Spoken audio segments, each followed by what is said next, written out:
This channel does not promote any violent, harmful, or illegal activities. All content provided by this channel is meant for an educational purpose only. বিয়ে সম্পর্কে আমার কাছে কেন জানতে চাইলেন? আমাকে কি এক্সপার্ট মনে হয় এসবের ব্যাপারে? মুতা বিয়ে আসলে কি, কিভাবে নিষিদ্ধ হলো ইসলামের এই প্রাচীন বিয়ের প্রথা?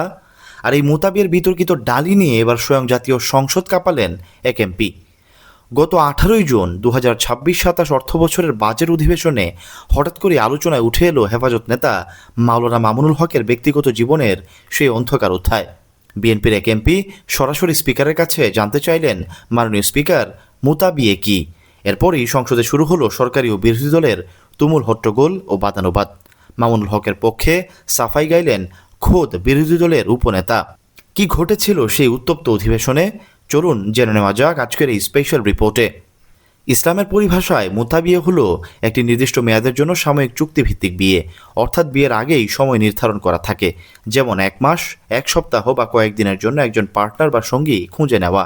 চুক্তির মেয়াদ শেষ হওয়া মাত্রই এই বিয়ে স্বয়ংক্রিয়ভাবে ভেঙে যায়।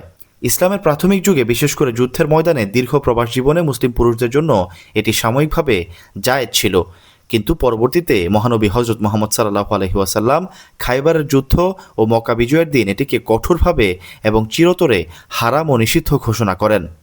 বর্তমানে সুন্নি মুসলমানদের কাছে এটি সম্পূর্ণ নিষিদ্ধ ও ব্যভিচারের সমতুল্য হলেও শিয়া সম্প্রদায়ের কিছু অংশের মধ্যে এর প্রচলন রয়েছে। এবার আসা যাক মূল ঘটনায়। 2021 সালের 3রা এপ্রিল নারায়ণগঞ্জের সোনারগাঁওয়ে রয়্যাল রিসোর্টে 501 নং রুমে জান্নাতারা ঝর্ণা নামের এক নারীকে নিয়ে ফুর্তি করতে যান মাওলানা মামুনুল হক, কিন্তু স্থানীয় লোকজন টের পেয়ে তাকে অবরুদ্ধ করে রাখে। এই খবর ছড়িয়ে পড়লে হাজার হাজার মাদ্রাসা ছাত্র ও হেফাজত সমর্থকরা লাঠি সোঁটা নিয়ে রিসোর্টে হামলা চালায়। তারা রিসোর্টে ব্যাপক ভাঙচুর করে এবং পুলিশি বেষ্টনী ভেঙে 501 নম্বর রুম থেকে মামুনুল হক ও ঝর্ণাকে ছিনিয়ে নিয়ে যায়।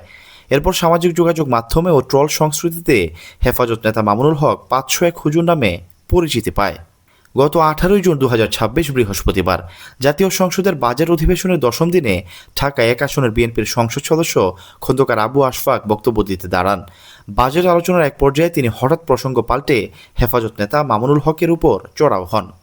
আপনারা বিগত দিনে শুনেছেন মুতা বিয়া, মুতা বিয়ার কথা শুনেনি। মুতা বিয়া কি জিনিসটি স্পিকার আপনার কাছে আমি একটু জানতে চাই। মাওলানা মামুনুল হক তিনি অনেক বড় বড় কথা বলছেন, এই বাজেট নিয়ে সরকারের পতন ঘটাবেন, অনেক কিছু ঘটাবেন, কিন্তু তিনি যে গাজীপুরে এক নারী শোয়া ধরা পড়লেন মুতা বিয়ের নামে, আসলে সেটা কি ছিল আমি জানি না। এমপি আবু আশফাক সরাসরি স্পিকারের দিকে তাকিয়ে প্রশ্ন করেন, মুতা বিয়ে আসলে কি? এই বক্তব্য আসার সাথে সাথেই পুরো সংসদ ভবন জুড়ে হইচই ও হাস্যরস শুরু হয়ে যায়। তখন সংসদ নেতা ও প্রধানমন্ত্রী তারেক রহমানের ইশারায় বিএনপির ওই এমপি তার বক্তব্যের মোড় ঘোরাতে বাধ্য হন। বিএনপির এমপির এই আক্রমণাত্মক বক্তব্যের পর পয়েন্ট অফ অর্ডারে দাঁড়িয়ে তীব্র প্রতিবাদ জানান বিরোধী দলীয় উপনেতা ও জামায়াত নেতা ডাক্তার সৈয়দ আবদুল্লাহ মোহাম্মদ তাহের। মামুনুল হকের পক্ষে সাফাই গিয়ে তিনি বলেন, উনি কোনো মুতা বিয়ে করেননি। নারায়ণগঞ্জে তাকে হেনস্থা করা হয়েছিল। তিনি শরীয়ত মোতাবেক বৈধ বিয়ে করেছিলেন এবং এটি এখন প্রতিষ্ঠিত। মাননীয় উপনেতা, আপনি কি বলতে চান? আমি তো কি মুতা বিয়েতে এক্সপার্ট নাকি? আপনি বলেন।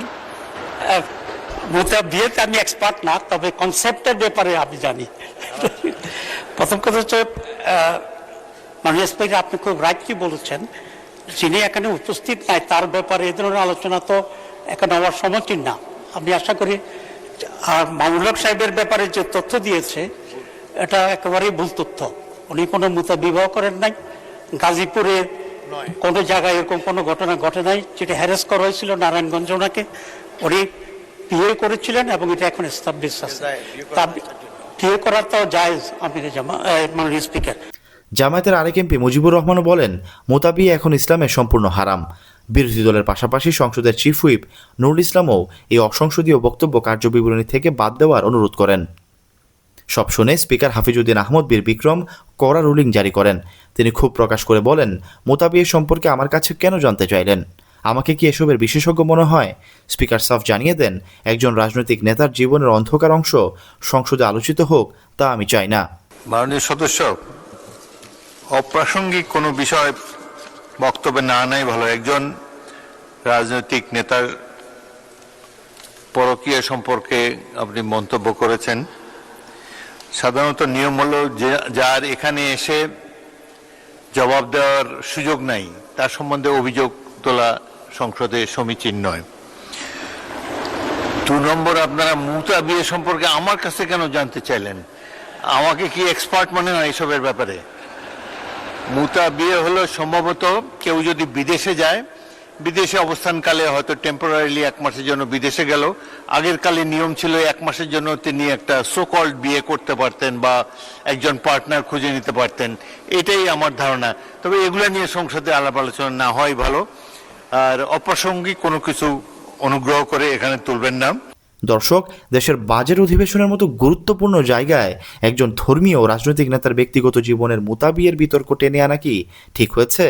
স্পিকার যেভাবে এই বক্তব্য এক্সপাঞ্জ করলেন এবং বিরোধী দলের উপনেতা যেভাবে মামুনুল হকের পক্ষে ঢাল হয়ে দাঁড়ালেন, এই পুরো বিষয়টি আপনি কিভাবে দেখছেন? কমেন্ট বক্সে আপনার গুরুত্বপূর্ণ মতামত জানান। প্রতিবেদনটি ভালো লাগলে লাইক দিন ও শেয়ার করুন। এই ধরনের রাজনৈতিক ইনসাইট স্টোরি পেতে আমাদের চ্যানেলটি এখনই সাবস্ক্রাইব করে রাখুন। Shakib, BN News 24।